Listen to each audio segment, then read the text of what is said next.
एक दफ़ा का जिक्र है कि दौर की एक सल्तनत में एक खूबसूरत जोड़ा रहता था जो बच्चे की ख्वाहिश रखता था। ताहम बीवी अपने हमल के दौरान बीमार हो गई थी और उसकी सेहत याबी की वाहिद उम्मीद एक जादुई जड़ी बूटी थी जो गोथल नामी पड़ोसी जादूगरनी के बाग में उगी थी। मायूस होकर शौहर ने बीवी को बचाने के लिए गोथल के बाग में घुसकर कीमती जड़ी बूटी चोरी कर ली। चोरी का पता चलने पर एक मुश्तइल गोथल ने जूड़े का सामना किया।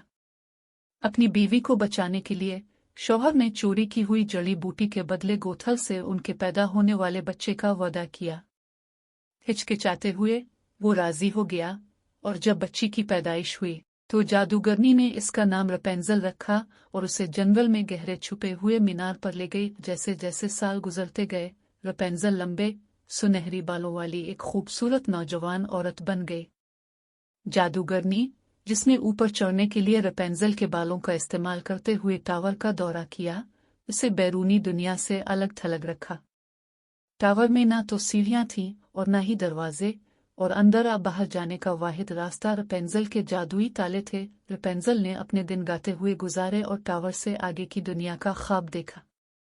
एक दिन यूजीन नामी एक खूबसूरत शहजादा शाही मुहाफिजों से भागते हुए टावर से ठोकर खा गया।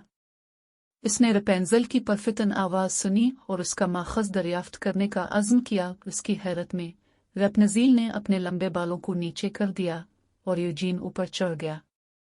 वो शुरू में एक दूसरे को देखकर चौंक गए थे, लेकिन जल्द ही उनके दरमियान राब्ता खुल गया।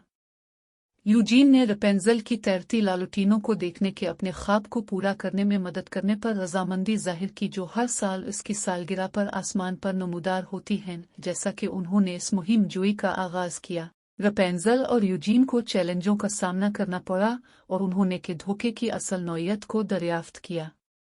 जादूगरनी अपनी अबदी जवानी के खो जाने के खौफ से रपेंजल को असीर रखने के लिए किसी भी चीज से बाज नहीं आएगी। एक मौसमी तसादुम में रपेंजल ने का सामना किया और इसे अपनी ताकत और लचक का एहसास हुआ। यूजीन की मदद से उसने जादूगरनी पर काबू पा लिया और टावर के बाहर अपनी किस्मत को गिले लगा लिया। कहानी का इख्तिताम रपेंजल के अपने पैदाइशी वालिदैन बादशाह और मलिका के साथ दोबारा मिलने और यूजीन से शादी के साथ होता है। बादशाही ने उनकी मोहब्बत का जश्न मनाया और रपेंजल का टावर से बाहर की दुनिया को तलाश करने का ख्वाब आखिरकार पूरा हो गया। इसके लंबे बालों ने जो चोरीशुदा जड़ी बूटियों के जरिए अता किए गए जादू को थामे हुए थे, इस जादुई कहानी को खोलने में अहम किरदार अदा किया और इस तरह रपेंजल और यूजीन खुशी से जिंदगी बसर करते रहे। उनकी मोहब्बत और हिम्मत इन चैलेंजों पर गालिब रही जिसने उन्हें कभी अलग रखा था।